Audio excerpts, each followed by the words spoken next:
Cipilla, un podcast de historia, política y cultura en contexto. Muy buenos días, muy buenas tardes, muy buenas noches a todos y a todas, en el lugar del mundo en el que se encuentren, en el momento de la historia en el que estén. Bienvenidos a otra entrega de este podcast. El día de hoy con un nuevo invitado. Bienvenido a Julián Pérez. Hola, Julián. Hola, Hernán, muchas gracias por la invitación. Bien, Julián va a pillar en nuestra serie entre la ficción y la historia. Entonces, hoy vamos a tener un programa que tiene que ver precisamente con la literatura colombiana y con esa relación que podemos establecer con el discurso histórico, con los hechos de la historia reciente y lejana de Colombia. En este caso, vamos a hablar del siglo XIX en Colombia y de una novela que es La otra raya del tigre de Pedro Gómez Valderrama. Entonces, vamos a pillar sobre esto, sobre literatura, un poco sobre política, sobre migraciones. Gracias, Julián, por estar acá. Vamos entonces a contarles un poco sobre Julián. Julián es docente del programa de literatura en cursos sobre literatura griega antigua y de cursos sobre autores como Dante Alighieri, William Shakespeare, doctor en estudios lingüísticos, literarios y culturales de la Universidad de Barcelona y magíster en literatura de la Universidad de los Andes.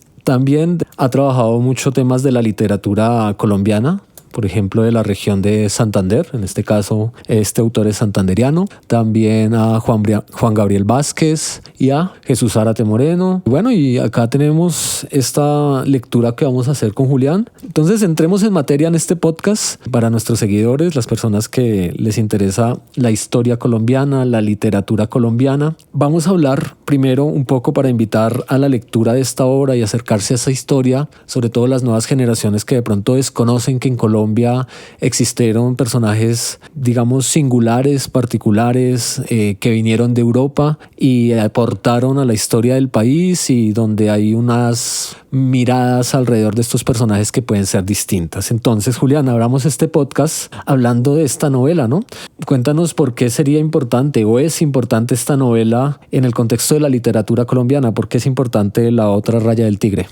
Bueno, Hernán, esta es una novela publicada en los años 70, 1970, por el autor santanderiano Pedro Gómez Valderrama. Es una historia que tiene bastante de ficción y algunos elementos históricos muy importantes, no solamente para Santander, sino creería yo que para el país, que tienen que ver con esa migración, por ejemplo, de alemanes al territorio santanderiano, en ese momento el Estado Soberano de Santander, porque fueron personajes que contribuyeron en el progreso tecnológico, también en las comunicaciones propias del territorio santanderiano, que también tienen que ver con Colombia. Entonces, es una novela de tintes románticos, un poco el personaje central que es Jeobón Lenguerque, un alemán que llega en el año 1852, a Bucaramanga y que después pasa al municipio de Zapatoca, un pueblo pues muy reconocido en Santander, y desde allí ayuda a que los pueblos, los municipios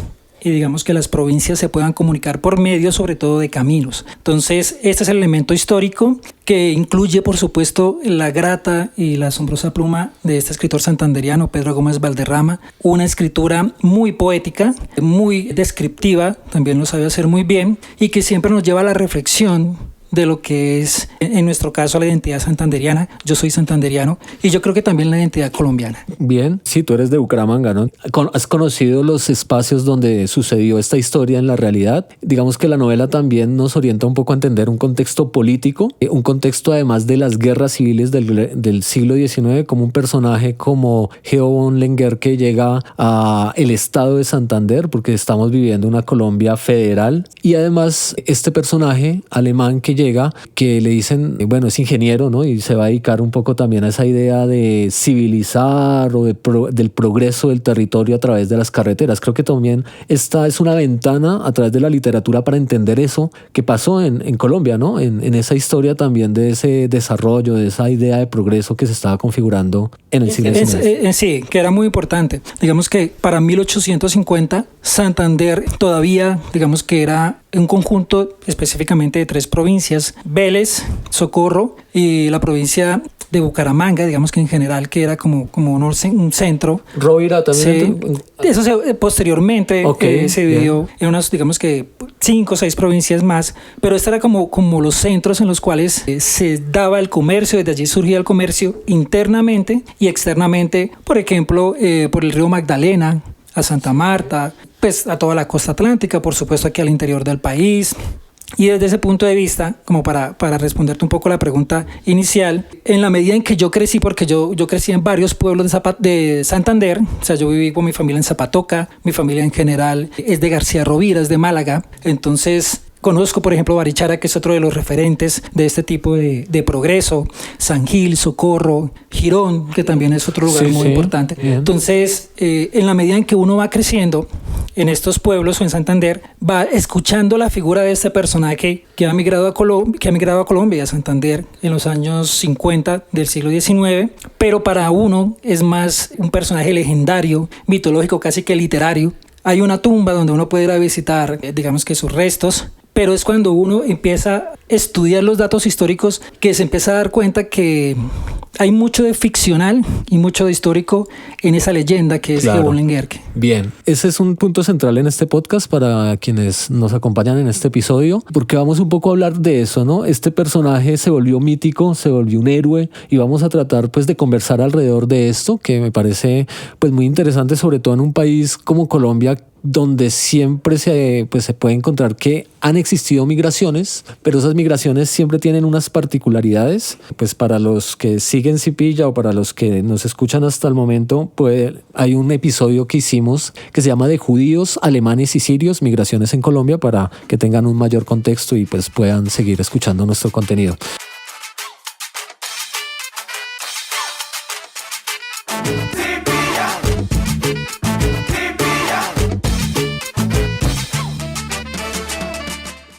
Acabamos de hablar de por qué es importante en la literatura colombiana.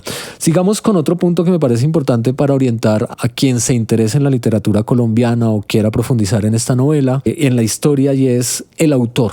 ¿Por qué un autor se fija en este personaje, lo novela, qué cercanía tiene o por qué? Hablemos un poco de quién fue Pedro Gómez Valderrama, qué espacio, qué representatividad tiene en el espacio de la literatura colombiana. Yo creo que hay 2 motivos esenciales. El primero es personal. La descendencia familiar de Pedro Gómez Valderrama es zapatoqueña. Es el lugar en donde murió y en donde más se acentuó el migrante alemán, Gebol Ngerque. Entonces, como te digo, al vivir en Zapatoca uno está constantemente conociendo de este personaje.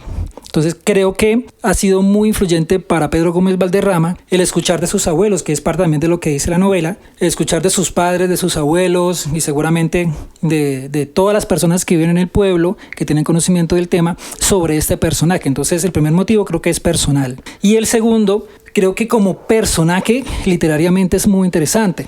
¿Sí? Es un personaje que termina más que en Bucaramanga, en Zapatoca, que para la época 1850 era un municipio de 2.000 personas. O sea, era un pueblo muy pequeño, de las cuales muchas vivían en las zonas rurales o muy aledañas al pueblo. Era un caserío, creo que de 600 casas. Sigue siendo un pueblo pequeño. Y algo encontró ese personaje alemán que seguramente Pedro Gómez Valderrama quiso llevar a la literatura para volverlo exactamente un mito literario, un personaje en el cual uno se interesa apenas empieza a leer. Por supuesto hay algunos datos que no corresponden a los datos reales de la historia de este personaje, pero que precisamente en la pluma de Pedro Gómez Valderrama logran cautivarlo a uno como lector. Entonces yo creo que el segundo motivo es eso, lograr encontrar, no sé si un héroe o un colonizador, un agresor del territorio, pero es un personaje muy interesante para cualquier escritor. Su vida es muy interesante. De acuerdo, sí, es un personaje contradictorio, ¿no? Y también creo que es algo que novela muy bien Pedro Gómez Valderrama, y es como este personaje siempre, a medida que uno va avanzando en su historia, parece ser muy contradictorio en lo que dice, conveniente. El final de su vida también es muy contradictoria. Sí. Su problema es luterano, por ejemplo, que llega a una sociedad bastante católica de la época, claramente, en un pueblo de 2.000 personas. indígenas, sí, Exacto. con una herencia hispánica muy profunda en ese momento. Pues evidentemente han pasado unos años después de la independencia, pero pues digamos está presente esa marca hispánica en términos del catolicismo, de las costumbres. Llega un tipo luterano precisamente de Alemania. Ahora hablemos un poco de quién fue Pedro Gómez Valderrama.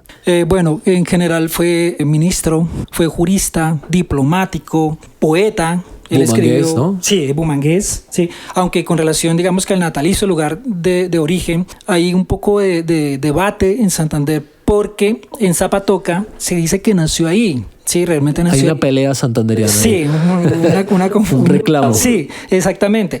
Porque por supuesto se volvió un escritor reconocido a nivel nacional, y esto lleva pues a los dos espacios, a Bucaramanga y a Zapatoca, a querer robarse un poco el hecho de que es de este territorio, que es de acá donde nació. Y en ambos lugares hay instituciones, lugares que llevan su nombre, digamos, como para tratar de arraigar que ha nacido ahí. Sí. Pero se cree realmente que nació en Zapatoca, pero que fue registrado en Bucaramanga, porque pues la familia, digamos, que tenía cierto nivel económico y quería mejor que su nombre fuera relacionado directamente con la capital, con Bucaramanga. En ese momento no era todavía la capital de Santander. Pedro Gómez Valderrama fue ministro de Educación de Colombia, fue embajador de Colombia, o sea, digamos, tuvo carrera diplomática, estuvo en la URSS.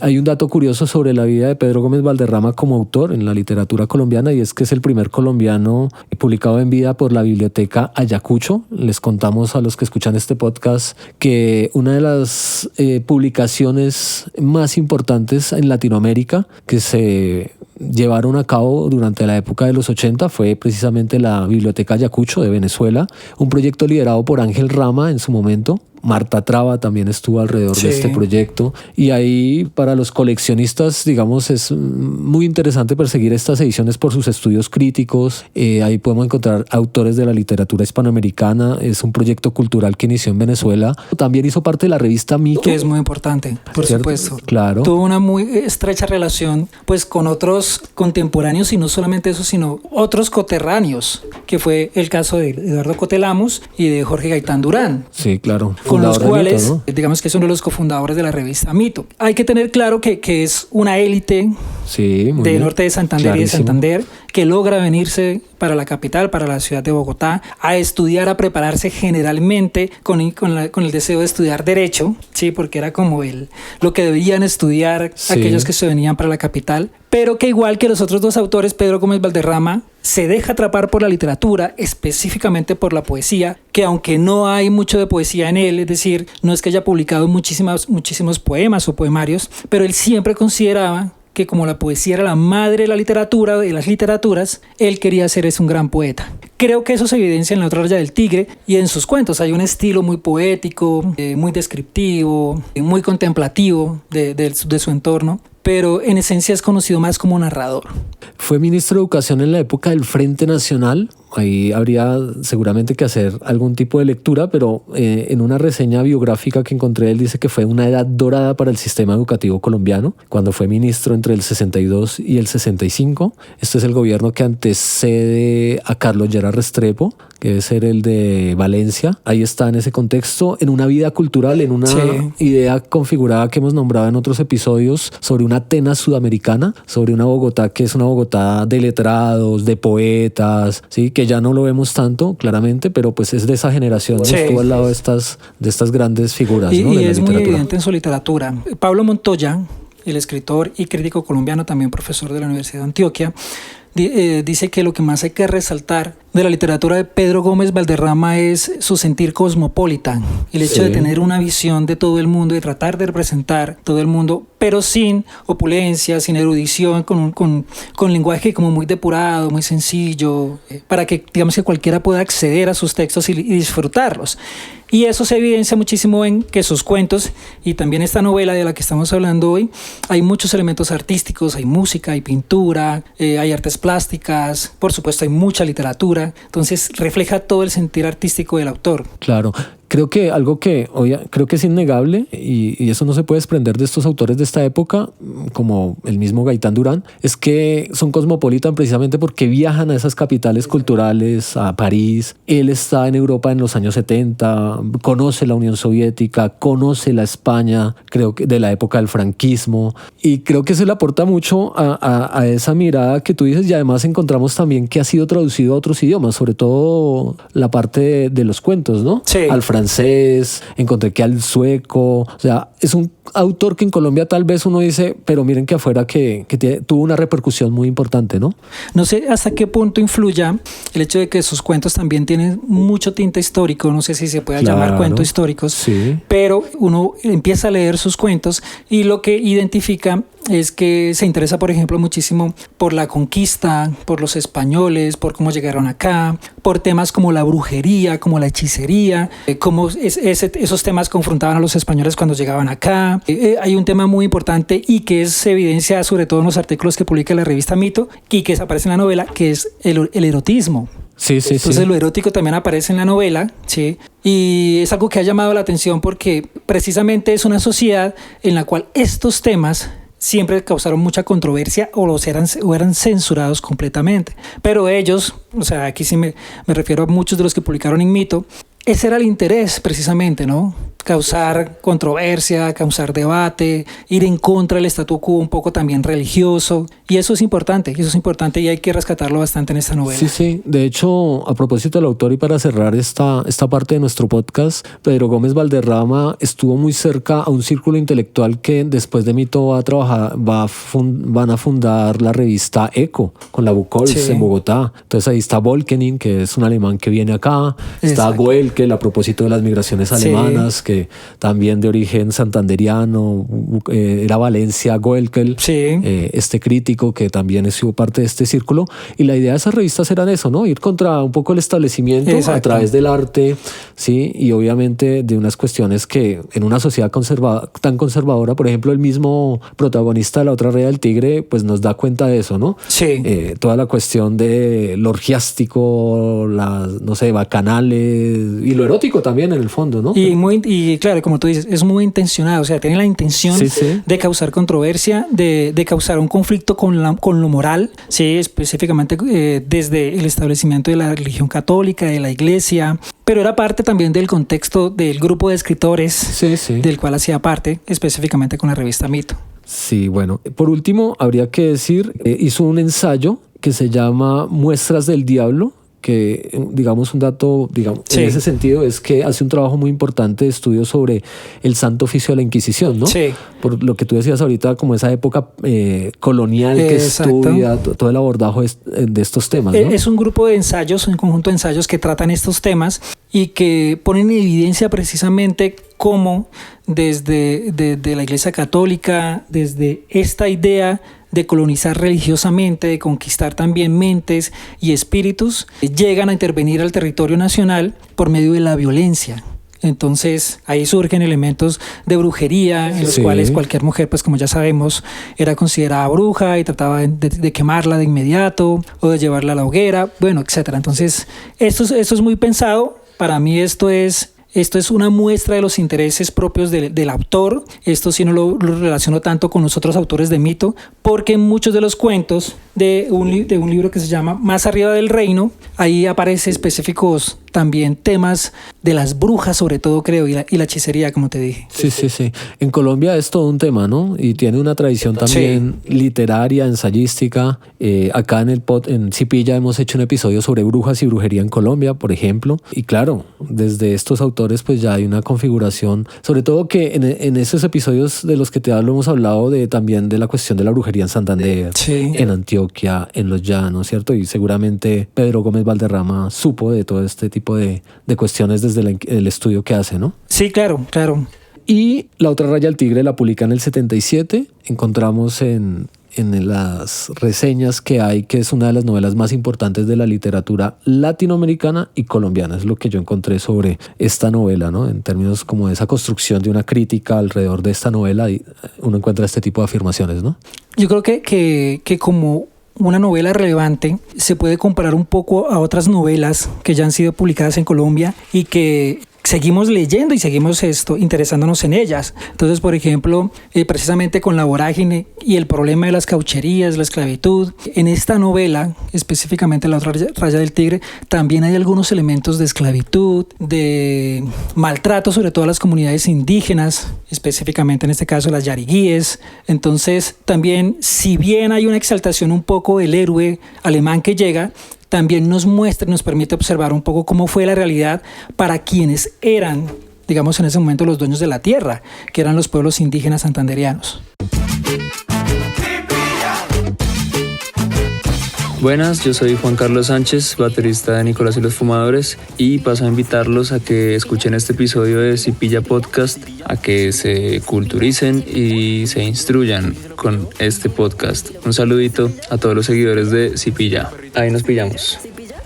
Bueno, entremos en materia entonces. Vamos entre la ficción y la historia a hablar de la novela, de esos elementos que son interesantes para conocer esa historia, esa parte de la historia de Colombia y a través de la puerta de la literatura, ¿no? Esa posibilidad que nos da siempre el arte, en este caso, de adentrarnos. Entonces, empecemos a conversar. Julián, hablemos un poco de cómo la novela nos muestra un marco sobre un hecho histórico en Colombia que son las migraciones, específicamente que gracias a este personaje, porque es este personaje el que va a traer alemanes a poblar Santander, el estado de Santander en el siglo XIX. Estamos hablando del siglo XIX en Colombia. Ya ahorita vamos a dar más detalles un poco sobre lo político, pero hablemos un poco de ese elemento, ¿no? Él empieza a traer familias alemanas a la parte de Zapatoca. No sé si alcanza a llegar hasta Barranca Bermeja. Cuéntanos. Hay como un par de perspectivas de movimientos masivos alemanes a Santander. El primero es, digamos que muy escaso. Dicen que para el siglo XVI, mediados del siglo XVI, desde el emperador Carlos I de España y V del Imperio Romano Germánico, por algunas deudas con españoles, otorgó algunos territorios en la frontera de Venezuela con norte de Santander, específicamente en ese momento. Uh-huh. Y vinieron un par de alemanes que tenían el interés de buscar específicamente oro.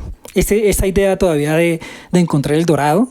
Sí, entonces fueron enviados por un par de banqueros alemanes muy reconocidos de apellidos Wessler.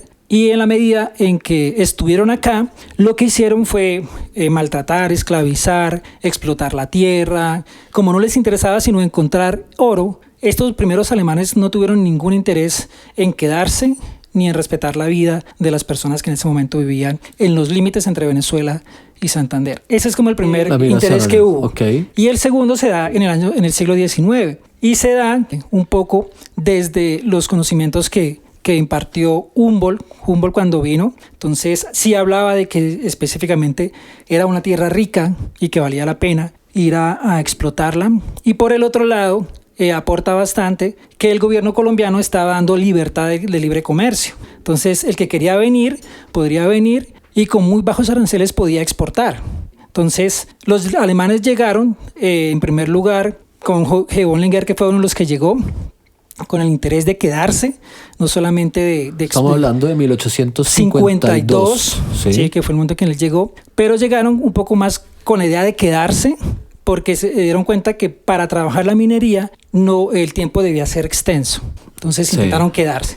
Como tú dices, él llegó y encontró que sí había cierta riqueza, pero no la que él buscaba, sino otro tipo de riqueza, que en este caso es la quina. La quina, sí. Que es en esencia un producto que se saca de una mata con la cual se fabrican sombreros. Entonces él vio en este elemento, y por el otro lado también servía como medicina. Como un analgésico. Parte es fundamental, analgésico, ¿sí? Entonces él vio también una oportunidad de fabricar y de vender el producto como tal y de exportarlo a Alemania. Ahí es donde se trae a su hermano, a uno de sus sobrinos, y empieza a verse que en Santander específicamente cuenta con cierta riqueza. En 1867, con el interés de que lleguen más alemanes, porque fueron muy bien recibidos, el gobierno local trae 100 alemanes hombres para educar. Y tenían que ser católicos. Sí, no, tenían que volverse de alguna manera católicos porque todos eran luteranos. Ah, sí, mentira, sí. Entonces, ¿cómo hacían? Se casaban con mujeres católicas santanderianas y a partir de ahí fácilmente, digamos, o por conveniencia, no lo sé, asumían el rol de católicos, no tenían ningún inconveniente con eso. Y vienen a educar, pero educar en la producción de los recursos, a partir de los recursos que da Santander para exportar. Y se dice de ahí que pues llega toda una colonia alemana y por eso, digamos, en Santander se habla de que en algunos territorios, Barichara, Guane, Betulia, Zapatoca, es muy fácil reconocer el estereotipo alemán en las mujeres, sobre todo, que viven allá. Ojos verdes, blancas, cabello rubio, etc. Es cierto. Hablemos de dos cosas ahí, aprovechemos este momento. Bueno, yo voy a remitirme un poco a la novela que dice, llegaron los alemanes, primero Rafael Loren, el primo de Lenguerque, después Strauch, norteños y Clausen. Ahí tenemos una historia, vamos con ella. Goelkel, que era el de la familia, ahorita les hablaba del crítico literario colombiano de Bucaramanga, Valencia Goelkel, ahí está ese apellido. Hansen, Hendrich, dice la novela, en la caravana bulliciosa de conquistadores pacíficos. Edifican casas distintas, las decoraban con desnudos, traían de Europa frescas telas que convertían en cortinas, en arredones, en sábanas voluptuosas. Bueno, ahí hay una descripción también un poco acudiendo como esos valores de esta migración. Pero hay un tema con los Clausen, ¿no? Y aprovechemos eso para hablar como de esa idea, los traen para hacer empresa, ¿no? Sí, exactamente. Háblenos de esa historia que es... Por un lado, los traen para educar en hacer empresa, pero específicamente en empresa alemana para exportar. O sea, no dejaban de pensar de todos modos en sacar beneficio propio. Pero en lo que refieres específicamente tiene que ver con la cerveza en Santander. Digamos que a nivel de cervecería industrial, se dice que en Florida Blanca se construyó la primera cervecería industrial de Colombia. Porque ya, por ejemplo, en Pereira y creo que aquí en Bogotá también hubo, pero era cerveza artesanal. Entonces no era masiva. En general, el número de cervezas eran muy pocas, las que se vendían, las que se producían, etcétera. Pero muy cerca a Florida Blanca, que Florida Blanca es un municipio aledaño completamente a la ciudad de Bucaramanga, para 1860-70, se empezó a construir la primera gran empresa, 1889, que se llamó la Cervecería Clausen y Compañía. Sí. Ahí se radicó, digamos, que la primera cervecería industrial. Hubo otra que es la de los hermanos Kopp, que es muy influyente porque la de los hermanos Kopp, que se organiza, se funda y empieza a producir en Socorro, es comprada en Bogotá y se vuelve la Cervecería Bavaria. ¿Sí? Clausen cierra porque los dueños de Bavaria quieren apoderarse de todas las cervecerías pequeñas alrededor del país para tener monopolio de la venta de la cerveza. Entonces, en 1930, 1940, compran Clausen. Se cierra Clausen Yo me acuerdo de la Clausen. En Florida Blanca. Sí, claro, hay una cerveza dorada en lata Clausen muy reconocida. Sí, yo me acuerdo. Pero que en general para la época ya era de Bavaria. Sí. De hecho, tú nombras a Leo Kopp, ¿no? Que viene a Bogotá. Kopp capitaliza algo y es que hay una política de sanidad en Bogotá. Y esa política de sanidad afecta a las chicherías, ¿sí? Entonces se prohíbe la chicha. La chicha se vuelve ilegal en Bogotá. Y esto es algo, obviamente, que pues la bebida que se necesita para reemplazar la chicha pues termina siendo la cerveza. En ese episodio que nombraba sobre migraciones en Colombia, hablamos, por ejemplo, de que además los alemanes, en especial Kopp, ayuda a formar los primeros barrios obreros en Bogotá. Entonces, la perseverancia. Y a propósito, tú hablabas de la tumba de Jehová Lenguerque. Sí, la tumba de Kopp en Bogotá, en el cementerio central, donde la gente va y le susurra a su estatua, pues porque hay una estatua de bronce en su tumba en el cementerio central, le pide favores, ¿cierto? Le da las gracias, van y le llevan ofrendas. Bueno, ahí miren todo lo que hay alrededor de esa migración alemana que termina también en una especie de mitología urbana o como de ritos construidos alrededor de estos personajes que estuvieron acá, hicieron empresa finalmente, trajeron una idea de progreso. Es bien interesante lo que acabas de decir, porque cuando muere Jehová Lenguerque, muchos habitantes de Zapatoca, se dice que es más, algunos de los que fueron explotados, esclavizados, etcétera, iban precisamente a la tumba también a pedir, desde el fervor de su devoción, favores, religiosos, solicitudes claro. de enfermedad. Pero esto, como él era luterano en esencia, los párrocos de Zapatoca fueron poco a poco, digamos, limpiándolo un poco, evitando que la gente fuera allá, porque lo nombraban como un sacrilegio, como algo que no se debía hacer, que para eso estaba el templo, que además Zapatoca es un pueblo levítico, es decir, para la época en que se empezó a fundar Zapatoca y empezó a tener reconocimiento, fue el pueblo en Colombia que más sacerdotes sacaba, sí, o sea, que más estudiantes hombres iban a hacer su ejercicio sacerdotal y terminaban siendo padres. Así que terminaban en el seminario. Sí, por eso se llama ciudad levítica. Ok, buen dato. Sí, Eso, sí. Y sigue siendo así, o sea, uno va a Zapatoca y encuentra O sea, es varias una sociedad iglesias. muy conservadora, Muy ¿no? conservadora y muy religiosa. Sí, eso va a ser problemático y ahorita que pasemos a hablar de Leo Lenguerque, en esa figura, ¿no? Tú hablas un poco y en la novela se ve sobre todo al final, la idea es invitarlos a que lean esta novela, pero un poco lo que se va a poner en cuestión es cómo llega una cultura donde necesariamente va a tener que ser amigo de un cura, tener un cura, estar bien con lo católico. No les contamos más, pero al final hay una cosa muy curiosa también, como con su entierro. Alrededor de su entierro hay un problema, pero pues la idea es que lean esta novela para que se den cuenta un poco. Todos luteranos, la mayoría de alemanes que llegaron acá y no tuvieron problema, porque pues precisamente pues llegan a ser empresa, ¿no? A hacer Tienen fortuna. claro a qué vienen, sí. Sí, exacto, no se complicaron con eso. Un dato ahí alrededor de Leo Siegfried Kopp, el fundador de Bavaria, es que en Bogotá fue reconocido siempre por una mansión, ¿no? Que me parece un dato también ahí, y es donde funciona hoy la Casa Nacional de Masonería en Bogotá, y es sí, ahí hay toda, además están los cuadros de presidentes que vamos a trabajar alrededor de la otra raya Sí, del tigre, no es un ¿no? dato menor, claro. No es un dato Sí. menor. Los alemanes también traían la cuestión de los masones. Sí, exacto. Eso tiene que ver con la idea de progreso, con hacer carreteras.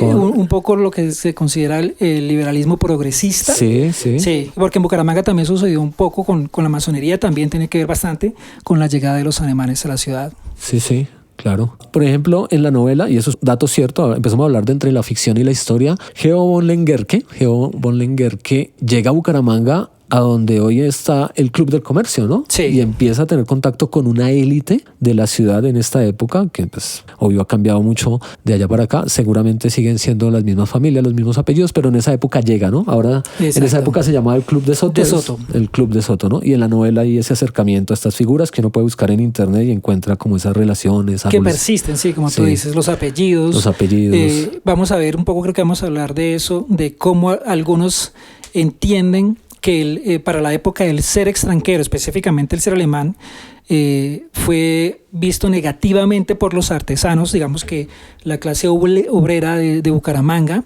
y entonces algunos decidieron cambiarse los apellidos para Sí, que eso no es ser buenísimo, relacionados buenísimo. como extranjeros. Sí, y es un dato además muy interesante en la novela, ¿no? Pero bueno, ahí vamos hilando eso. Uy, píllelo. Uy, ¿sí se lo pilló? Píllelo. ¿Sí pilla? Uy, ¿sí pilla? ¿Sí pilla, perrito? ¿Sí pilla? ¿Sí pilla? ¿Sí pilla? Contémosle, hablemos, conversemos, Julián, de quién fue Geo von Lenguerque. Ahí empecemos un poco a revisar como realidad versus ficción. O sea, este personaje existió claramente. Sí. Creo que vivió del 52 Al 88. 1588 es su muerte, ¿no? Sí. Listo. ¿Cuál es el trasfondo histórico? ¿Cómo llega a Colombia? ¿Por qué eso se puede corroborar con la novela? Sí, en la novela hay algunos elementos específicamente biográficos del personaje que podrían ser considerados históricos, pero hay que tener cuidado con entender que Pedro Gómez Valderrama tenía como un tipo de axioma literario, y es llenar los vacíos de la literatura, de la historia. O sea, Ok. él pensaba que la literatura Eso sirve, es muy importantísimo. borgiano. Ok. Y es, listo, la historia existe, pero la historia tiene vacíos. La literatura debe intervenir en Eso, esos vacíos bien. para contar una versión de los hechos. Sí. Entonces, es la percepción que tiene. Entonces, uno empieza a leer la novela, se va dando cuenta que hay algunos elementos históricos, pero en la medida en que si usted se pone a revisar esos elementos históricos a lo largo de todo el relato, se da cuenta que no, hay algunos que ni siquiera cuadran temporalmente. Sí. O sea, hay algunas fechas que no concuerdan con los hechos reales. Hay algunos elementos de exageración poética. sí, que tiene que ver con el número de personas que intervinieron, con el número de mulas, con el número de elementos que se exportó. Entonces es eso, como tú dices, es como un juego entre la historia y la ficción. Listo, pero sí sabemos que Geo von Lengerke llega de Alemania huyendo de un crimen. De un duelo. De un duelo. Sí, de un duelo. Bueno, eso, de un duelo. Llega huyendo por un lío con la justicia alemana y termina. Él se entrevista un año antes de llegar acá con Humboldt, por ejemplo. Él Sí. tiene contacto directo con Humboldt, eso es histórico, con el barón von Humboldt, Sí. que viene acá, ve lo de la quina, ve toda esa riqueza que hay en El estas tabaco. tierras, el tabaco, el cacao. El cacao. Y pues se viene para acá, ¿no? A Colombia. Sí, Que en esa época no se llamaba Colombia, ¿no? se dice que por el número de enseres que traía, no venía solamente a observar. Ok, ya Sí, la tenía clara. Tenía clara que se podía quedar. Y además, pues lo que tú dices es muy importante. Viene de un duelo en Danzig, aunque él sale de Bremen. De Bremen, sí. Cuando viaja para Colombia, de un duelo por una mujer, asesina a su oponente. Su oponente es de una clase alta o digamos que acomodada en Danzig y termina siendo castigado por la justicia, y entonces si se queda en ese territorio va a ser encarcelado. Entonces dice, no, pues yo voy a huir, además ya tengo conocimiento de que hay un lugar paradisiaco donde hay oro, donde se puede llegar a permanecer, a tener un poco de arraigo con la tierra, a producir y a ganar dinero, que es en esencia lo que le interesa. Claro. Y ahí es donde se viene Sí. y llega al puerto de Barranquilla, si no me equivoco. Sí, y hay un detalle que de verdad a los que escuchan este podcast que es muy importante, o sea, una invitación para leer esta novela, además de la historia de este alemán, es cómo Pedro Gómez Valderrama en su pluma nos recrea esa navegación por el Magdalena en el siglo XIX. Cómo va a empezar a darnos cuenta de la dificultad que era navegar el Magdalena, que era la única vía de acceso al territorio central. Cómo nos describe que habían caimanes en el río Magdalena, muchísimos caimanes, otro tipo de... la idea del jaguar que está pendiente de cuando encalla el barco. Del tigre. Del tigre, El perdón. tigre, sí. Ah, sí, las rayas del tigre. Porque con eso inicia además la novela, ¿no? Que también me parece muy interesante esos epígrafes de la novela que dice, ¿qué le hace una raya más a un tigre? Proverbio santanderiano, ¿no? Proverbio santanderiano. Muy bueno, eso Sí. me parece a propósito Sí. del comentario. Tiene que ver algo con esta idea de que la tierra es el reino del tigre y de alguna manera que Bollinger, que es el tigre que quiere llegar a Colombia a apoderarse de la tierra, ¿no? Y le dicen, ¿no? Es como un Sí, tigre. también es como un tigre. Tiene varios apelativos. que Varios le hacen. apelativos, sí.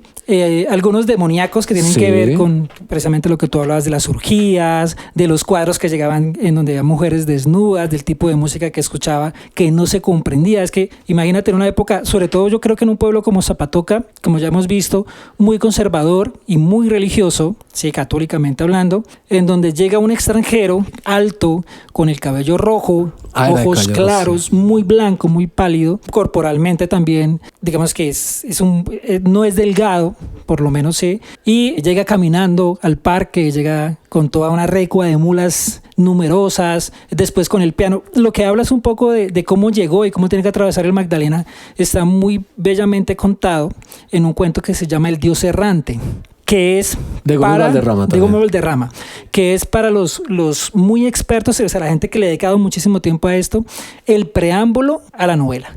Ahí ya se dice de un piano que sale exactamente en la misma época en que la novela, un piano muy parecido al piano blanco que se narra en La otra raya del tigre, que atraviesa el Magdalena, que tiene que subir las montañas de las cordilleras en Colombia para llegar a un municipio como Zapatoca. Sí, yo creo que es algo muy importante en la novela, además, porque cuando uno lee la novela, uno se da cuenta que algo que va a cambiar o para lo que va a servir esta figura de Geo von Lengerke, que es para reconfigurar la idea de camino en Colombia. Sí, muy bien. Sí, para configurar la idea del puente, porque lo que vemos en la novela, y no sé si en el texto que tú mencionas de preámbulo para leer esta novela, es como el camino colonial, ¿sí? Sí. Entonces ahí creo que hay algo muy interesante en el juego entre progreso, civilización, viene la idea del camino real que siempre está presente, que eran los caminos de la independencia, ¿cierto? ¿cierto? En recua, en caballo, que uno llegaba solamente desde Barranquilla hasta Honda navegando, dependiendo si había sequía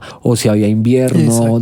Era una suerte navegar por el Magdalena. Es otro Magdalena, es muy distinto al que nosotros conocemos, que ahora uno pasa por Honda y pues no es tan caudaloso, pasa por otras partes y ya no está tan arriba el caudal. Y el tipo de navío que usaban, porque cuando llega el barco a vapor, ya lleva Giovanni Lenguerque varios años viviendo acá. Eso quiere decir que cuando él llega y cuando el piano llega, todavía eran un tipo de canoas muy arcaicas, muy rudimentarias. Hay un nombre en la novela, no es chalupa, es otra. No. Pero bueno, también. Sí. Sí, que le toca irse con la francesa cuando encallan. Exacto. Sí, que es un tipo de barco muy artesanal donde pues y montan todo y se van para llegar a Bogotá porque no puede esperar más ahí. A Bogotá no, a Santa Fe, porque estamos hablando del siglo XIX. Y hay una idea muy española del camino, porque eso ya no lo encontramos. Yo hablaba con Julián en algún momento, la idea de la posada, ¿no? ¿Cómo hacer esos viajes tan largos? Indicaba que usted tenía que llegar a un punto exacto para dormir y descansar, ¿sí? Que es una idea que a mí, yo le decía a Julián, me recordaba cuando uno lee el Quijote, ¿no? Y pues los españoles, el caballero andante que se va a sus grandes gestas, pero siempre llega a un punto y van, es a la posada, ¿no? Exacto.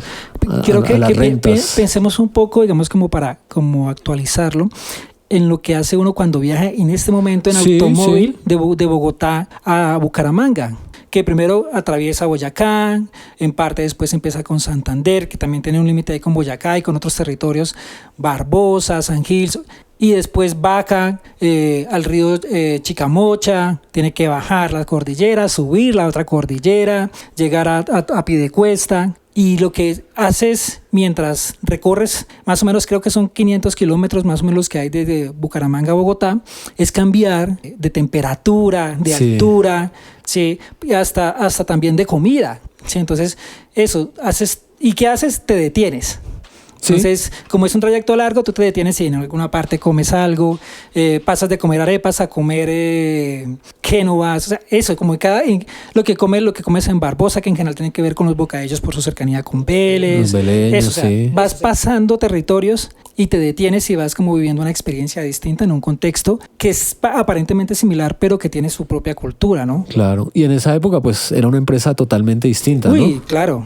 Sí, las mujeres, como lo escriben el viaje para una mujer en ese sentido, pues digamos que era sobre todo que hay un personaje, ¿no? Pero pues la francesa que llega con él, que él no sabe cómo no se va a desmayar porque además tiene que ir a pie en algunos tramos, no siempre encima de la mula, pero si está siempre encima de la mula después va a tener problemas para caminar, el agotamiento de esto, los paisajes, cómo van remontando montaña a montaña por la cordillera, y él va empezando a ver el espacio geográfico de Santander. Por eso digamos que creo que también es importante, porque ve que ahí hay una oportunidad de riqueza, pero además como le gusta, él es ingeniero, dicen que él es ingeniero, pues también va a tratar de llegar más rápido al Magdalena, de reconfigurar las rutas comerciales de Colombia de alguna manera, de llegar a Barranca Bermeja, ¿no?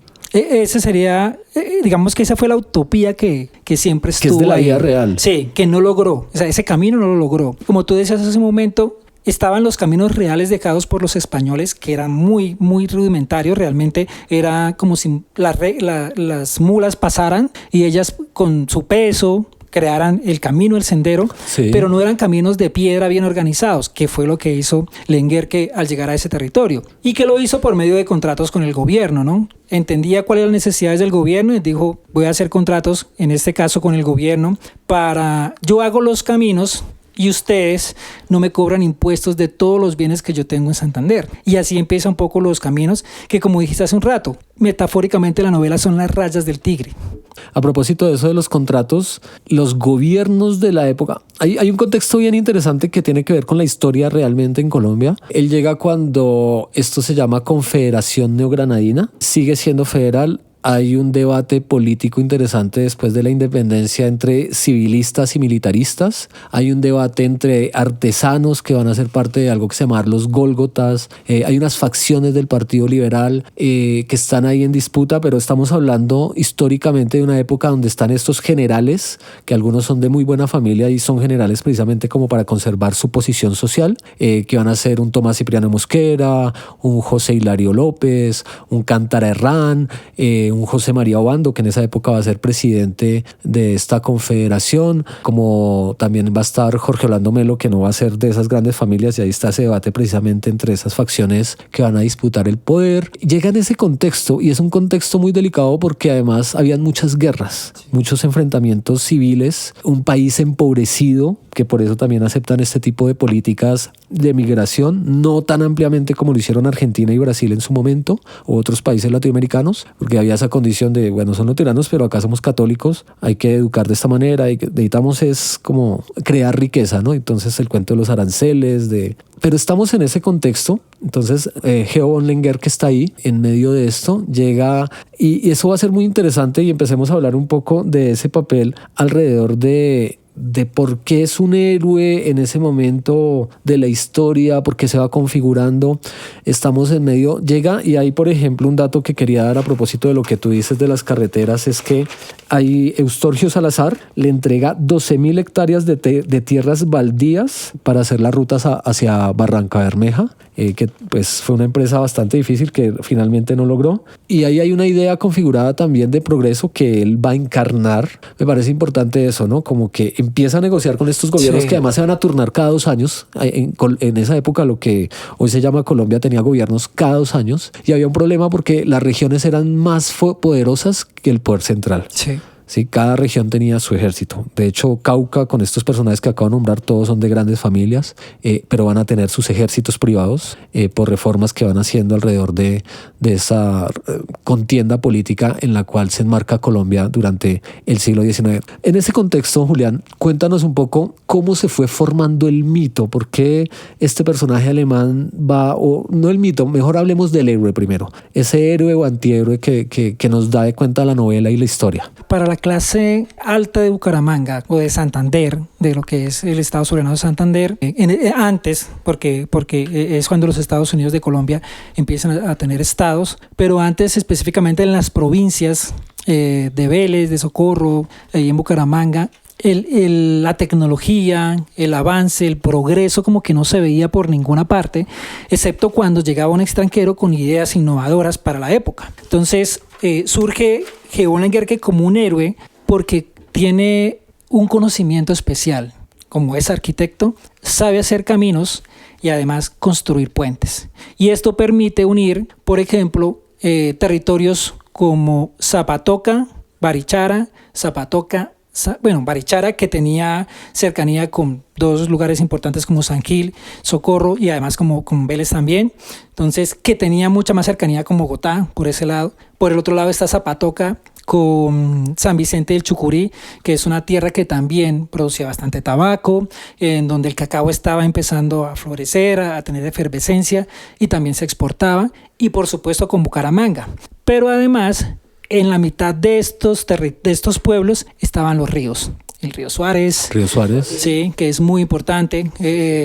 Hacia Barranca Bermeja, pues el río Magdalena, sin lugar a dudas. Entonces, Lenger, que entiende que si llega a esos ríos, que si logra hacer caminos que lleguen a esos ríos, va a ser más rápido y más fácil transportar la mercancía. Entonces, para la clase alta se vuelve un héroe, porque ayuda con sus caminos a que se exporte y se importe. Pero para los artesanos no es un héroe, ni siquiera, y tampoco para digamos que los indígenas, los indios de los yariguíes en este caso, que es donde más problemas tiene, no es un héroe, sino todo lo contrario. Es un colonizador, un explotador, un esclavista, alguien que solamente está interesado en el mineral y en la tierra y no en las personas. Uy, ¿sí pilla? ¿Sí pilla, perrito? ¿Sí pilla? ¿Sí pilla? ¿Sí pilla? Ese punto es muy central, me parece a mí, que nos muestra la novela, así como La Vorágine nos muestra un sistema de explotación del indígena y del colono, ¿sí? En esa última parte de la novela de José Eustacio Rivera. Acá vamos a ver, y creo que tiene que ver con esa idea que tú nos has contado sobre la configuración de las perspectivas sobre este personaje desde la parte social y política. Por ejemplo, los yariguíes, ¿cierto? ¿No? Cuando se pone a buscar sobre esta comunidad indígena en Colombia, uno va encontrando los personajes alemanes, ¿cierto? Sí. Porque en ese afán de esa idea de progreso, que creo que también está la cuestión de civilización, hacer caminos, ¿cierto? Que tiene que ver con la idea de comercio, de desarrollo, ¿sí? Pero se van acabando, no solamente, o sea, hay una parte obviamente de estas comunidades, por ejemplo, sufrieron muchas enfermedades, tenían problemas de alimentación, pero hay una crisis mayor aún porque con sus territorios para hacer esas carreteras, pues entra el colono, ¿no? Porque eso también es un proceso colonizador, exacto, ¿no? Y va a diezmar la población. De hecho, le van a poner resistencia en la vida real y en la novela, ¿no? Y en la novela. Sí. Es precisamente el motivo por el cual no llegan sus caminos a Barrancabermeja. Los yariguíes están situados en todo lo que en la actualidad es el territorio Barramejo, que no es Barranca, y lo que sucede es que están muriendo los trabajadores de Gedeón Lenguerque, están muriendo, algunos alemanes también mueren ahí, porque cuando empiezan a construir los caminos, a intervenir la tierra, los indios dicen, los yariguíes dicen, no, esta tierra nos pertenece, es de nuestros ancestros. Y entonces, ¿qué hacen? En general, muchos murieron por flechazos. Sí, las flechas. Y nunca pudo el gobierno nacional centralista ni el gobierno federalista controlar eso. Ni el gobierno dirigido por Solón Wilches, ni el gobierno desde Hilario López, ningún tipo de gobierno logró controlar eso. Sí.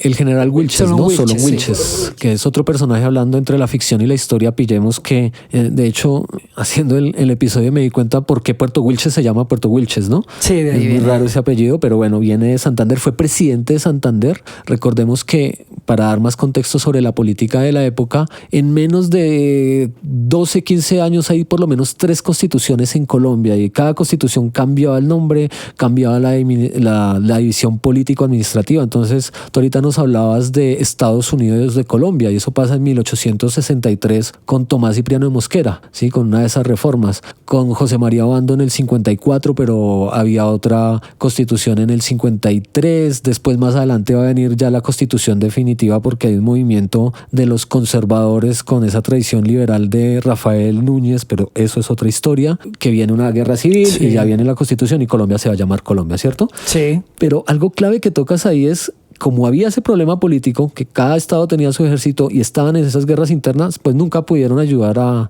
este alemán a, digamos, no sé, a tratar de mediar ese problema. Entonces, pues se enfrentó obviamente a los indígenas que al día de hoy entiendo ya no existen los yariguíes, ¿no? No, creo que quedan muy pocos me refiero a creo que no más de 10, ¿sí? Que realmente sean yariguíes desde su lenguaje, de sus costumbres, porque hay descendientes pero que terminaron estudiando y pues digamos que asumiendo ya toda una identidad occidental de las ciudades a donde emigraron, Barrancabermeja, Bucaramanga, etcétera. Dice que los yariguíes fueron un pueblo indígena, ¿cierto? En el Magdalena Medio, que hablaban un idioma de la familia lingüística caribe, ya me acordé. Eran representantes de estos indios que fueron rebeldes también los pueblos colonizadores rebeldes, con los españoles, y lo mismo pasa en el caso de esta colonización alemana, sí.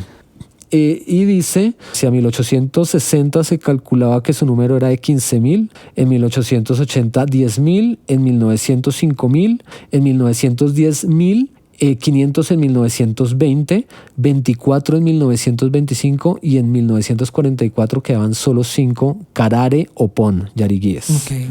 Es una extinción de la comunidad que sí, como que tú dices, se fusionó, ¿no? O sea, sí, con los sí, colonos, exactamente, con los mestizos. Y que ya para la época que tú nombras al final de este tipo de cronología es porque surge el reconocimiento de que en el territorio hay petróleo. Entonces ahí sí que es exterminarlos, es acabarlos, sí, porque lo que se necesita es el territorio. Sí, ahí está esa idea, Julián, para seguir hablando entre ficción y la historia, que bajo esa idea de progreso, de civilización, del camino, Gedeón von Lenguerque pues también va a iniciar otras empresas, ¿no? Entonces primero está que él se enriquece, ¿sí? En medio de esta construcción de caminos con la quina, con los sombreros que exporta, sí, y bueno, va movilizando en ese comercio el cacao, el tabaco, que es como eso que le va a dar un poder importante financiero, digámoslo así. Pero para hacer estas carreteras tiene que recurrir, por ejemplo, a la prostitución, ¿sí? Okay.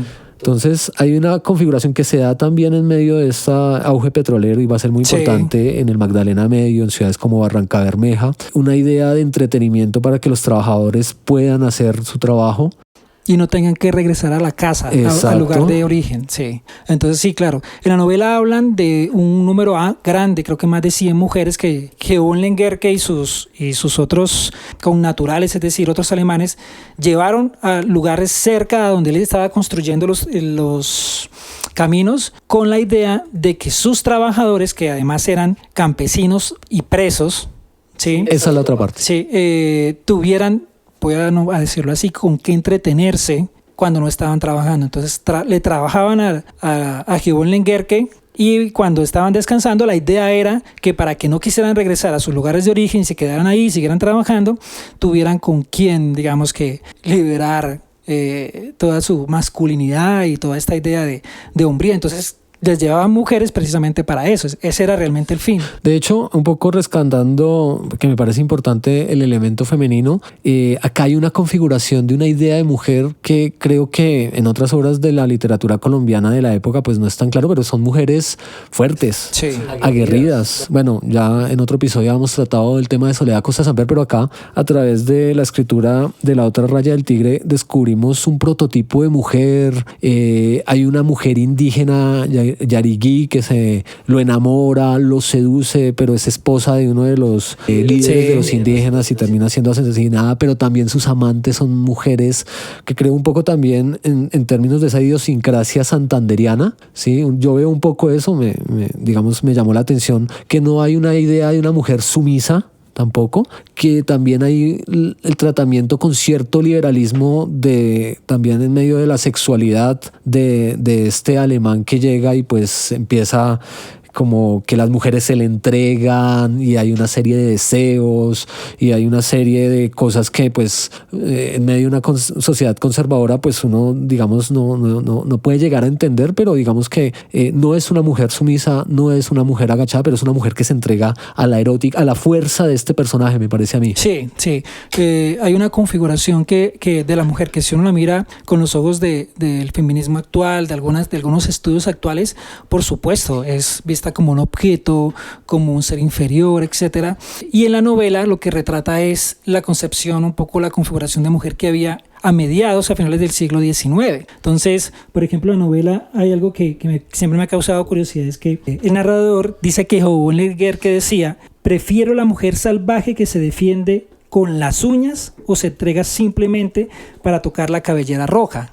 Entonces, al mismo tiempo está lo que tú decías de un poco la divinización del alemán por su cabellera, por su altura, por el color de sus ojos, y por el otro lado está la mujer agresiva, la mujer salvaje, la mujer que también trabaja la tierra, que también interviene, digamos que en la sociedad no es solamente un ser sublevado, sino que también toma una posición como mujer, que por supuesto está invadida por todo el patriarcado santanderiano que es muy arraigado, que todavía un poco persiste, el machismo santanderiano. O sea, estos rasgos identitarios en la época se reflejaban muy bien y Pedro Gómez Valderrama lo refleja muy bien en la novela, pero dan cuenta también de una mujer que no es sencilla, ¿no? Que tiene mucho carácter. Sí, pero algo que creo que atraviesa este personaje, y no sé si hasta en la historia real, es su labor abriendo caminos, pero también esa relación con la mujer, ¿no? Mujeriego.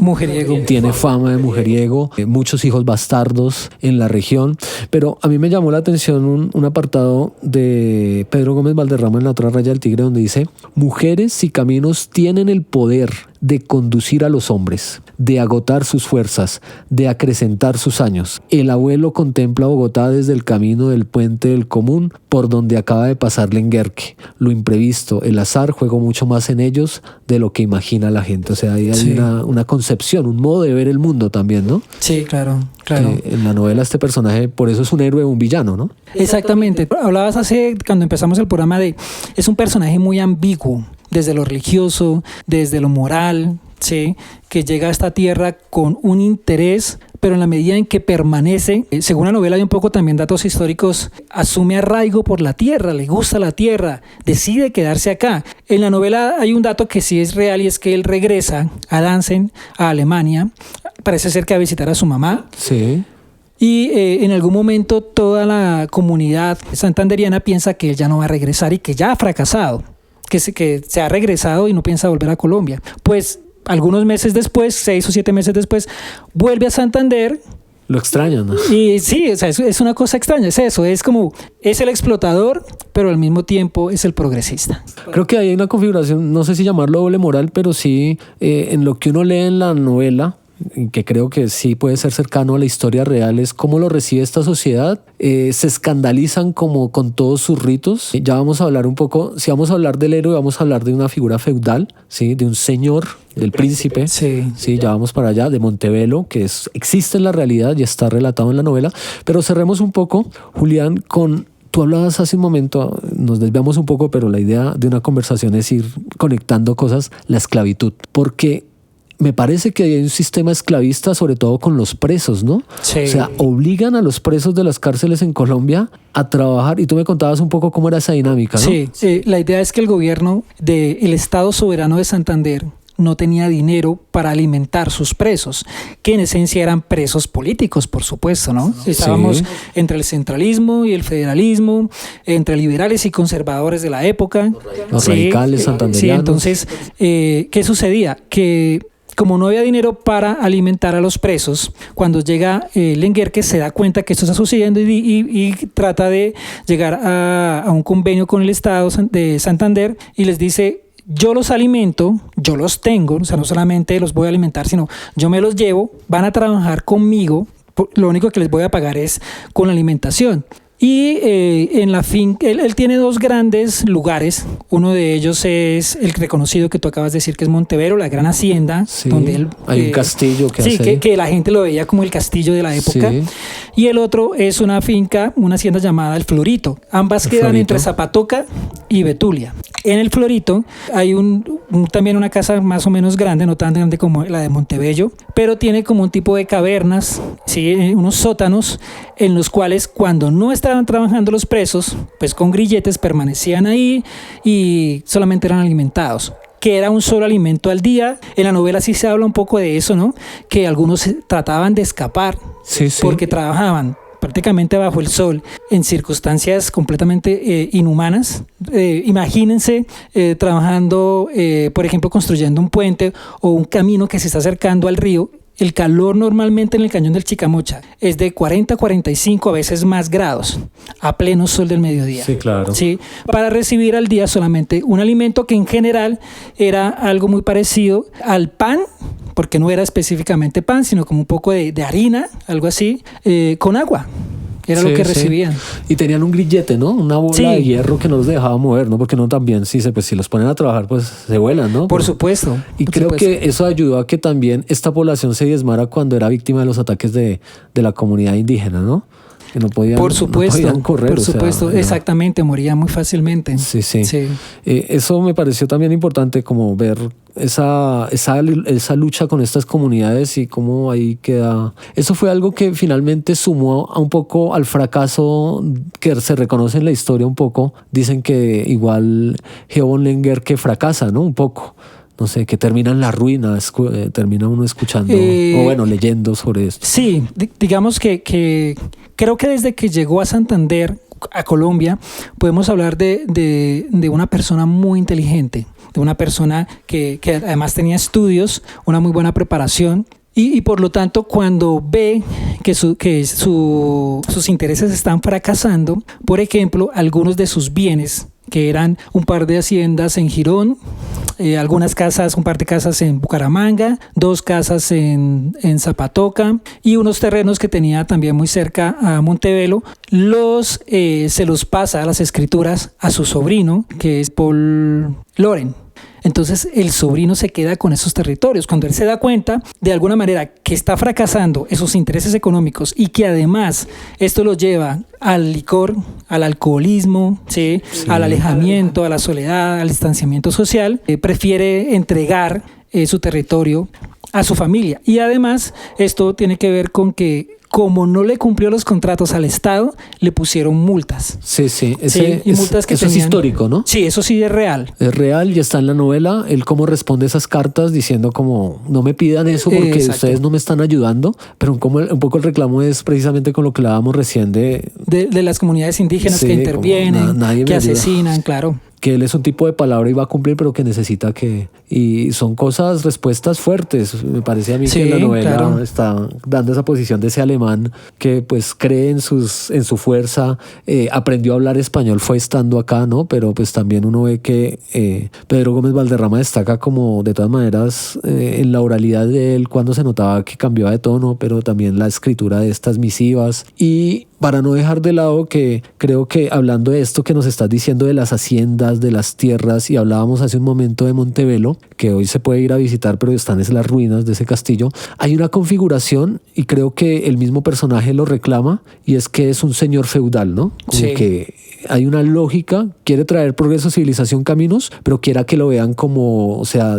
Sí, quiere como sacar a Santander de la Edad Media, Eso, la pero Edad él sí Media. quiere ser el señor feudal. Sí. Quiere mantenerse como ese terrateniente que es dueño de toda un conjunto de personas alrededor, ¿sí? Sí. Un grupo de feudos pequeños que tiene alrededor. Que Y por eso realmente- coloniza, ¿no? O sea, con alemanes, además. Claro, exactamente, sí. Y volvemos al progreso, a esta idea de un liberalismo progresista, ¿no? Que la idea es construir, es llevar lo que se llamaría civilización, entre comillas, a una comunidad que todavía vive en el medievalismo, pero para esto permítanme ser el rey del castillo. Yo soy el que mando.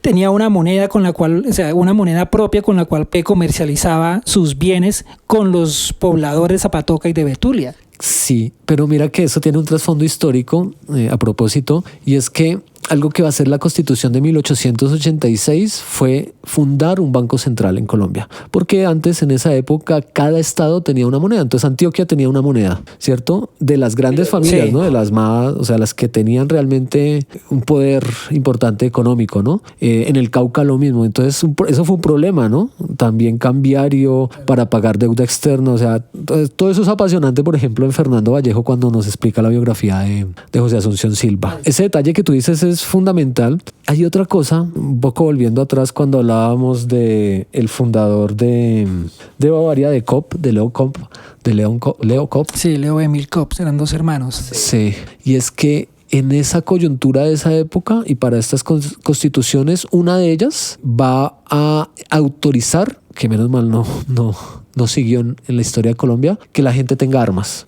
Sí. Pero para tener un arma usted tenía que tener poder adquisitivo, Claro. ¿no? Entonces se dio el derecho a que la población tuviera armas, pero no cualquier. Eso es un dato interesante también en ese contexto. Ahí estuvieron los alemanes, estuvo ahí. Esos ejércitos privados precisamente era por gente. Y está lo de la moneda, porque se hacían las transacciones. Entonces eso de la moneda que tú dices del enguerque es también importante entender en ese contexto que cada región tenía su moneda. ¿Sí? Hasta que se unifica el papel moneda oro con el Banco Central.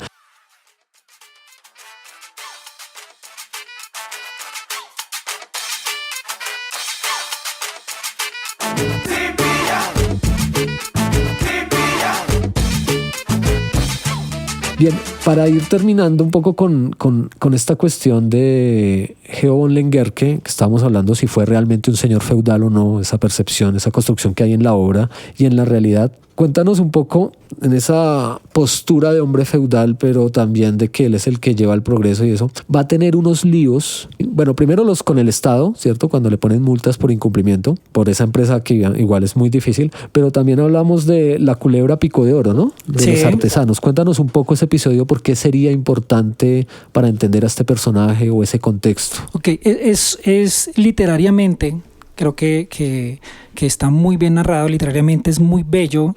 Se demuestra además esta idea del santanderiano berraco, del santanderiano que tiene mucha apropiación por su tierra, que no es fácil de controlar. Porque en la novela aparece en una época que no corresponde con la realidad, pero los hechos sí corresponden con la realidad. O sea, lo que hace Pedro Gómez Valderrama es adelantar un poco los años del hecho de la novela para organizar un poco la narrativa del relato mismo. Pero es un problema que tienen los artesanos, que en general son obreros, ¿sí? Que es la clase que es la manufactura de lo que se exporta, que ve que se está exportando lo que fabrican, lo que hacen y lo que se produce en su propia tierra, como la mata de quina, etcétera, el tabaco. pero no están recibiendo ninguna ganancia. Sí, o sea, prácticamente se les está pagando por comer y se les pagaba algo mínimo que tenía que ver con horas. Entonces, no están recibiendo dinero y sí están dándose cuenta que los alemanes y los gobernantes interinos de la ciudad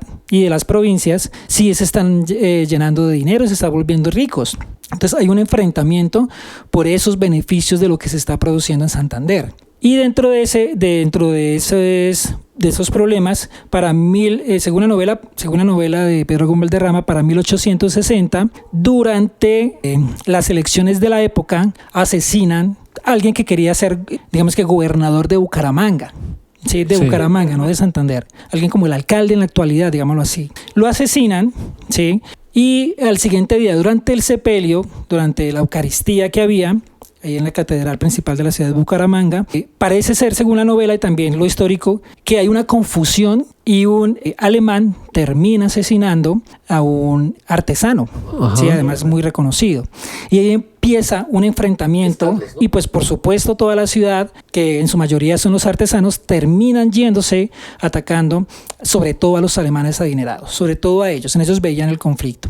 Hay un enfrentamiento, creo que 7 y 8 de noviembre de 1860, en la realidad es 1879. Se dice que Heulinger, que estaba en Zapatoca, sí, o sea, que en ese momento ya sentía que que estaba no logrando sus objetivos y por eso se quedaba encerrado en su finca. O sea, para esa época. Yo creo que por eso lo adelanta el novelista. Para que no sea tan cercano a su muerte, como sus años de soledad, de aislamiento, de decadencia económica. Y el 7 del 8 es ese enfrentamiento en una ciudad como Bucaramanga, que era en ese momento también digamos que un municipio. Hay un enfrentamiento hasta que llega algunos enviados del coronel Solon Wilches en la época, los logra disipar, logra que el territorio esté en paz, y los alemanes envían una carta al gobierno aquí en Bogotá exigiendo que el agravio, la humillación sea de alguna manera resarcida, ¿sí? Entonces, ¿qué sucede? Algo bien particular para la época, y es que desde el cónsul de Alemania solicitan que haya un perdón público por parte de los artesanos bumangueses a los alemanes, que consiste en 21 cañonazos, izar la bandera en ese momento. Sí, que es un fracaso ese evento, ¿no? Del imperio alemán, además. Que suene el himno. Es una cosa terrible. Y que pues todos los bumangueses estén ahí como acto de perdón. Ahí estaban los abuelos de Ordóñez, el ex procurador, ese no es de por ahí de Bucaramanga. Sí, claro. Sí, posiblemente ahí estaban. Pero sucede algo que me parece muy bello, y es, desde algunos amigos y la esposa o novia en ese momento de quien ha muerto, del artesano que ha muerto, deciden ir por todas las casas de Bucaramanga diciendo que por favor no salgan, que todo el mundo se quede en sus casas. Pues eso era al mediodía, era a las 12 del mediodía. Mientras se realizan esos actos supuestamente de resarcir, para resarcir la humillación alemana, que toda la ciudad, que todo el municipio quede vacío. Y así sucede. Sí, eso lo es encontré. más, ni siquiera van los alemanes. Solamente va el cónsul, es un fracaso va como total. unas 5 personas quienes activan los cañones y nadie más. Entonces creo que es una manera muy bella de protesta, de unión social, que representa para mí mucho la identidad del santanderiano. Sí, es muy lindo, a mí también me parece bello eso. Vamos, para ir cerrando, a hablar de dos cosas, pero antes quiero señalar algo a propósito de tu último comentario, porque lo que sucede ahí con el evento de los artesanos, y muchos historiadores señalan, historiadores del siglo XIX, es que en esta época de Colombia es donde se empiezan a dar las primeras... Bueno, el siglo XIX tiene 9 guerras civiles, pero después de los procesos de independencia que entran ahí dentro de estos, de la guerra de los supremos también, pero después van a venir por primera vez conflictos de clase en Colombia. O sea, ya reconocidos históricamente, ¿sí? Obvio que hay una cuestión entre españoles y criollos en el marco de la independencia, pero cuando ya queda esto en términos de lo que estamos viendo en el siglo XIX es cómo nos definimos como proyecto nacional, que es lo que ha atravesado la historia de Colombia. No somos federales, somos centrales, intereses políticos, pero ya cuando pasa lo de José María Obando y Melo, ahí ya empiezan a existir esos problemas de clase que van a generar en guerras civiles, en conflictos, en azonadas. Y acá tú estás mencionando algo que tiene que ver con esa idea del artesano versus estos, digamos, empresarios que están ahí, ¿sí? Y van a generar este tipo de cuestiones. Sigue estando ahí presente un poco creo en la figura y en la lectura que hice de la novela en este personaje, como a conveniencia él está o a favor de los conservadores o de los liberales, pero lo que yo leo en el contexto de la novela es que hay mucho liberalismo, muchos radicales, pero como él no es claro tomando una posición, la ambigüedad otra vez vuelve a estar presente en este personaje y en la lectura que hay de él finalmente, ¿no? Él nunca toma partido políticamente, aunque le dicen si usted apoyara tal cosa le iría mejor, o Claro. creo que está ahí en juego eso, ¿no? Sí. Hay un diálogo en la novela con el boticario que me parece muy sensato con relación a lo que estás hablando, y es el boticario y otro poblador de Zapatoca están hablando. ¿Anselmo no? Anselmo, sí, es Anselmo, y son dos personajes que son relevantes porque son con los cuales conversa constantemente. Y el padre, ¿no? Evola Y el Guerque. cura. Sí, el cura un poco desde lo religioso es relevante, Sí. porque la moral como que siempre la cuestiona. Era un gran lector, Evola Guerque, según la novela. Entonces, también un cuestionamiento sobre esta relación de lo que hace y lo que debe hacer. Pero volviendo al tema, don Anselmo es el boticario y don Ambrosio es el terrateniente que es Sí, de San sí. Vicente.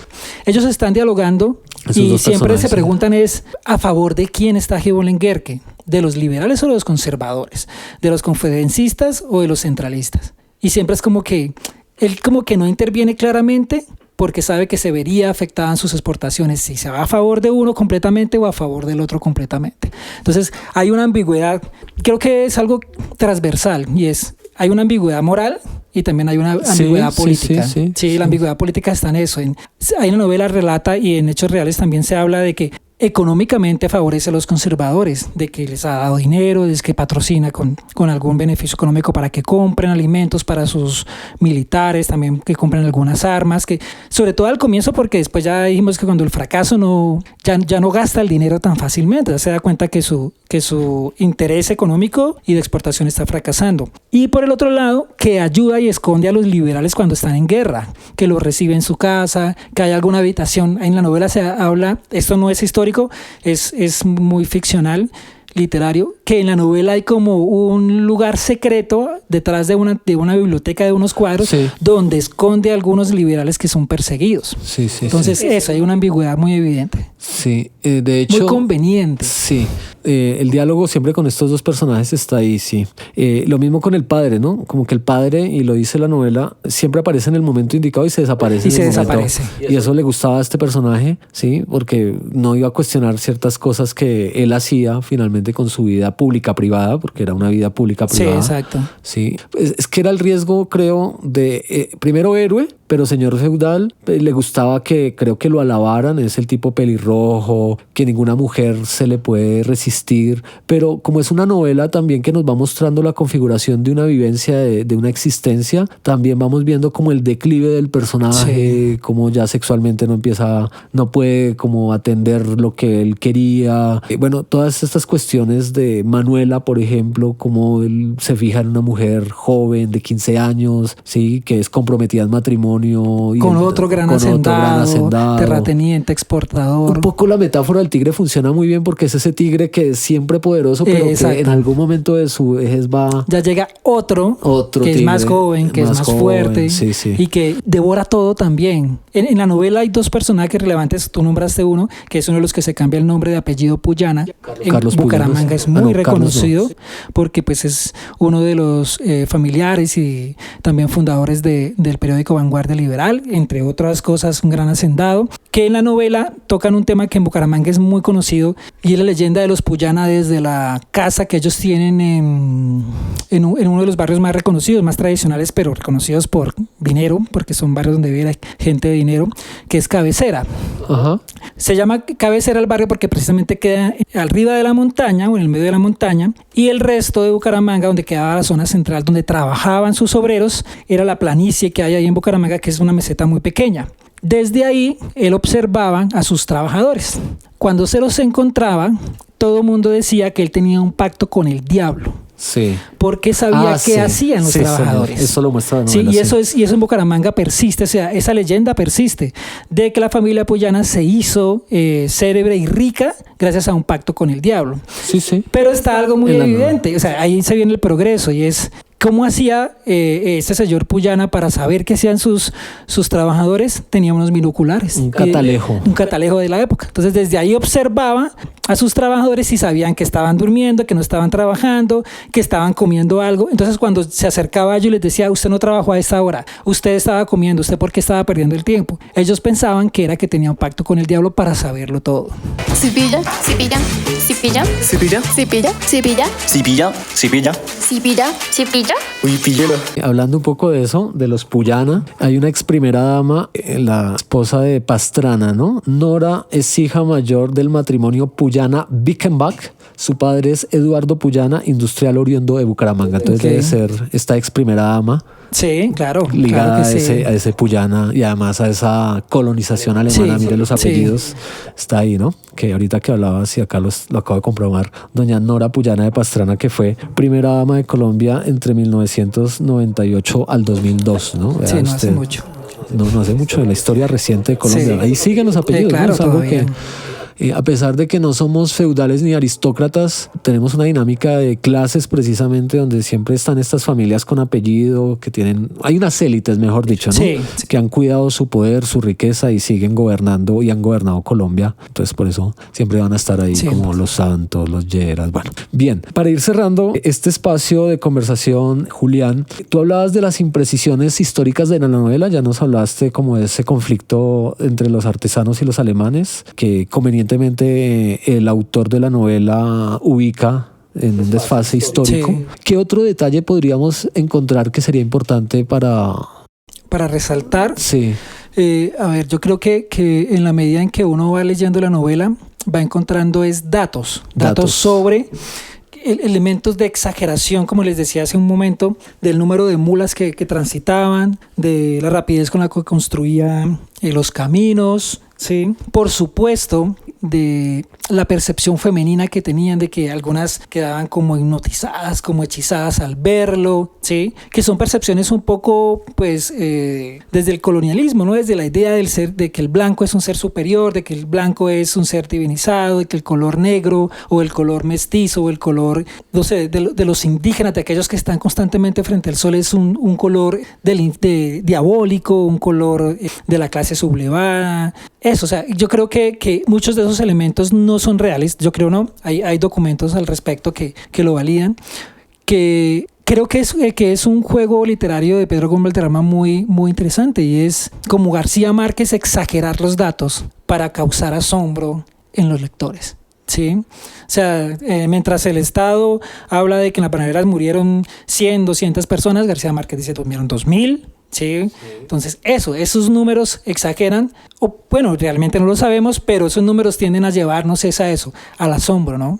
Julián, hablemos un poco de la narrativa de la novela, de cómo está construida esta novela, cómo podemos entender un poco, sí, para ayudar también a las personas que se acerquen a la novela. Es una novela que tiene narración en primera persona, qué personaje es el que está narrando, hay un personaje que se llama el abuelo, pues un poco la idea de que al final hay como una especie de ejercicio ensayístico Sí. para hablar del personaje. Cuéntanos un poco, tú que has estudiado. La novela, digamos que es como un conjunto de relatos que están encadenados por la biografía de Giovanni Lenguerque, ¿sí? Sus días en el Estado Soberano de Santander. Y en esa medida uno encuentra relatos que tienen que ver con lo político, la situación política del país, anécdotas que tienen que ver con algunos coroneles muy importantes durante las guerras que sucedieron en el departamento, bueno, en el territorio en esa época, lo familiar, que tiene que ver con las anécdotas de por qué se vino, de que continuaba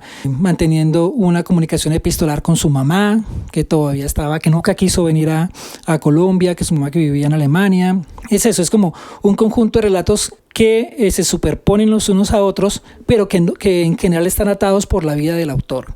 Por momentos yo creo que al final, del personaje, John Lenguerque, por momentos, sobre todo al final, creo que desde el capítulo 5 al 7 se enfoca muchísimo en lo que es el conflicto de lo que se llama la culebra pico de oro, que es ese enfrentamiento entre empresarios y artesanos. ¿Sí? Ahí es donde yo siento que se aleja y por eso simplemente dice que parece que no estaba o que parece que sí estaba y que estaba ayudando, que estaba colaborando, pero no es tan claro, porque la misma historia no es clara. Sí. O sea, y creo que fue muy inteligente Pedro Gómez Valderrama porque ni siquiera desde la ficción nos dice esto estaba haciendo, sino es como más esto no estaba haciendo, no se encontraba, o sea, aparece pero no es un personaje central, ¿sí? Y al final, en cambio, ya después en los capítulos finales, aparece el narrador, como tú lo dices, que es desde Jorge Eliezer Ruiz, que es uno de los prologuistas más conocidos de la obra de Pedro Gómez Valderrama y además amigo de Pedro Gómez Valderrama. Dice que era el abuelo del mismo autor que está representado en la novela. Entonces, en la novela dice, mi abuelo contaba, mi abuelo escuchaba a Jehovón Lenguerque, mi abuelo lo acompañaba, ¿sí? Y dice que entonces Jorge Eliezer Ruiz, que es como si Pedro Gómez Valderrama contaran esta novela, todo lo que escuchaba en Zapatoca de su abuelo y de su papá. Y además de la narrativa oral que hay en Zapatoca con relación a este personaje. Entonces, al final, siento que es muy autobiográfico, aunque se siga hablando desde la narrativa del personaje que siempre nos habla de mi abuelo. Y sobre todo al final ya se vuelve mucho más ensayístico. Los últimos fragmentos de la novela, las últimas páginas, es como nos dice el narrador de dónde sacó mucha información. Nos habla de algunas obras que realmente existen, de algunos artículos, de algunas personas que se interesaron en la vida de Jehovón Lenguerque, en el contexto histórico. Entonces, al final es como muy ensayístico. Sí, muchos me ayudaron a hacerlo. Los primeros, el abuelo y el padre. En mi búsqueda, Horacio Rodríguez Plata me contó la historia de los alemanes. En su libro La inmigración alemana al Estado Soberano de Santander. Me dio allí los documentos oficiales, su criterio de la historia. Sí, ahí hay ese tono, ¿no? Y algo que me parece, Julián, para mí es fundamental el abuelo porque, digamos, puede ser difícil uno como a veces como, y el abuelo, y uno sí queda ahí, ¿no? Pero el abuelo también es como, muy adelante en la novela es que uno encuentra cómo el abuelo conoce a Jehovón Lenguerque, ¿sí? En este espacio de Santander, de Zapatoca, de Bucaramanga, porque se está moviendo ahí en el mismo espacio del personaje, pero además como a través de lo que se está narrando sobre la vida, después aparece el abuelo como haciendo una evaluación, pero ya Jehovón Lenguerque se va a recuperar, ¿sí? Y él va a seguir porque es un hombre, sí, como que hay una admiración, siento yo, por este personaje, como una construcción a partir de esa figura. Y ahí volvemos a lo mismo que hablábamos al inicio y es como este héroe, ¿no? Sí. Desde el narrador sí lo hay. Sí, claro. Sí, claro. Sí, tienes toda la razón. Sí. O sea, uno cuando escucha directamente, es que ese es el narrador principal que le cede la palabra a Jehovón Lenguerque en un par de ocasiones. Hay primera persona, al final hay unas supuestas memorias, sí, que es como unos escritos que deja Jehovón Lenguerque para que la gente también conozca qué fue lo que sucedió, cuáles fueron sus intereses. Ahí nos cuenta también de por qué se vino de Alemania. Pero creo yo que todo eso es precisamente el artificio literario y un poco de la genialidad del autor, de Pedro Gómez Valderrama, para darle verosimilitud a la novela. Sí, bien. Para que, digamos, no importa si lo que estoy contando realmente sucedió, lo que importa es que desde la ficción puedo contar mi versión y la versión es verosímil. La versión es completamente creíble. Sí. Y eso me gusta mucho al final. El final me parece bien chévere. Sí. Antes de ir con el final, porque me parece importante ir con el final, a propósito, tú me hablabas en algún momento de ser santanderiano para el abuelo, como que había algo ahí sobre ser santanderiano. Sí, claro. Es que si quieres, dame un segundo para leerte. Tenía como un fragmento. Cerremos con 2 fragmentos este episodio de Cipilla. Pillemos qué es ser santanderiano. Sí, según el narrador, ¿no? En esta tierra extraña, le había escrito Lenguerque a un amigo, se presentan de pronto situaciones cuyo manejo requiere máximo cuidado, porque el hombre, enfrentado con la naturaleza, asediado por urgencias elementales, es una fiera implacable. Lo que se ve al vivir esta vida no tiene registro posible fuera de la experiencia. Al mismo tiempo que se transforman en tigres, los hombres sometidos a la naturaleza adquieren un extraño candor, una sencillez elemental, así hayan pasado por los grandes centros de la civilización, por las más importantes instituciones de la cultura, así tengan títulos, pergaminos, diplomas, libros. Están a punto de rebelarse, de matarse, de quebrarlo todo. Y en ese momento debe saberse cómo se va a proceder. Entonces creo que es una descripción de eso, del santanderiano de la época. Sí, claro. Del siglo XIX, ¿no? La tierra es muy agreste. Por momentos hay algo que aparece acá que tiene que ver un poco con lo histórico, que es más ficción. Se habla un poco de la selva, pero realmente los territorios de entre Zapatoca, San Vicente y por supuesto hacia Barranca son territorios muy agrestes. Sí, la tierra es árida, o sea, para cultivarla hay que trabajarla bastante. Entonces no era un terreno tan fácil de llegar a producir, había que tener paciencia, había que intervenir. Sí. Hay que enfrentarse al sol, al tiempo, al clima. Sí, arrecho en el sentido santanderiano. ¿no? En el sentido santanderiano. Sentido santanderiano, señores. Exacto. Sí. No, pero sí, ahí hay una configuración de esa esencia, de esa forma, una visión de mundo, ¿no? Sí. Que se está poniendo ahí. Una percepción como del extranjero, de lo que ve en un campesino, porque en esencia son campesinos. Sí, es una población muy rural en el siglo XIX, demasiado. Es que mira que, por ejemplo, no se habla de la ganadería. No se habla. Exactamente, porque la tierra es muy árida, ¿sí? O sea, lo que se hace es tratar. Las minerías que hay cerca de Zapatoca están entre Zapatoca y Barichara.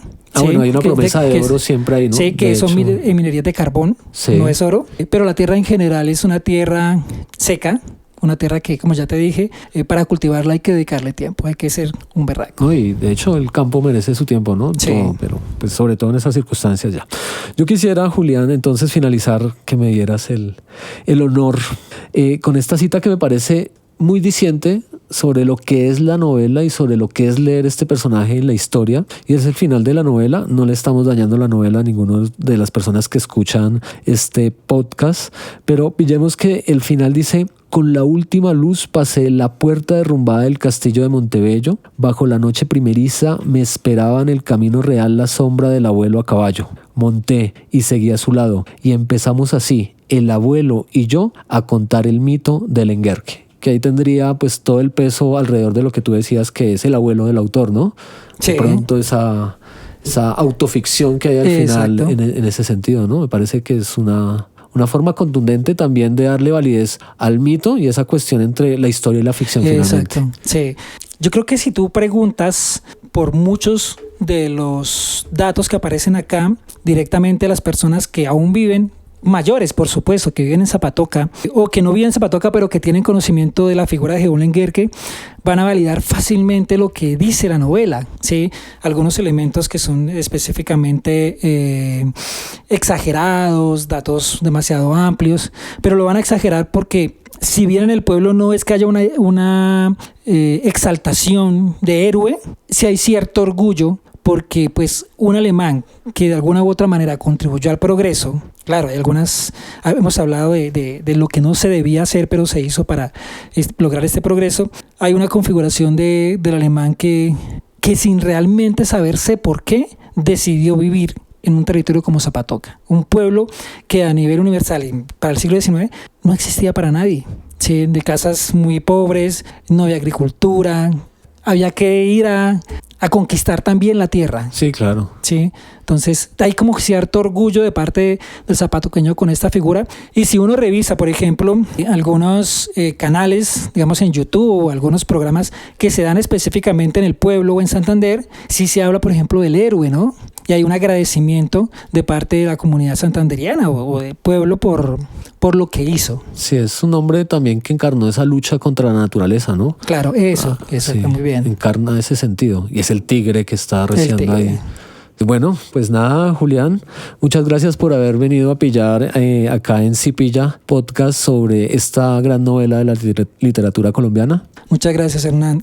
Sin duda alguna, creo que el mejor atributo, el mejor honor que le podemos hacer a cualquier autor, sea porque sea de lo que publique, novela, cuento, novela, poesía, es leerlo. Entonces, creo que lo que me queda por decir es una invitación honesta, una invitación a leer a este autor. No solamente la novela, pueden empezar por sus cuentos que son muy atractivos, además que es de un gran lector. Pedro Gómez Valderrama era un gran lector de la literatura europea, específicamente de la alemana y de la francesa. Entonces, creo que uno se enriquece mucho leyéndolo, no solamente por el contexto histórico que representa, sino también por el mismo nivel de escritura que tiene, de construcción narrativa y por supuesto por la erudición que tenía del arte, de la pintura, de la música que están muy representados en la novela. Sí, gracias por esa invitación, de verdad. La idea de este podcast es invitar a los que escuchan esto y que lo recomienden para volver a esos autores, reconocer en la literatura una ventana para entender la historia, los problemas políticos, sociales que se abordan, que están presentes ahí, como lo hemos visto con otras novelas. Gracias, Julián. Espero tenerte otra vez por acá, hablando de literatura. Nos vemos en la próxima. Ojalá que así sea. Eso, listo. Entonces, gracias por llegar hasta este punto. No olviden darle like a nuestros episodios, recomendarlos en sus redes sociales y seguiremos pillando en Si Pilla, un podcast de historia, política y cultura en contexto.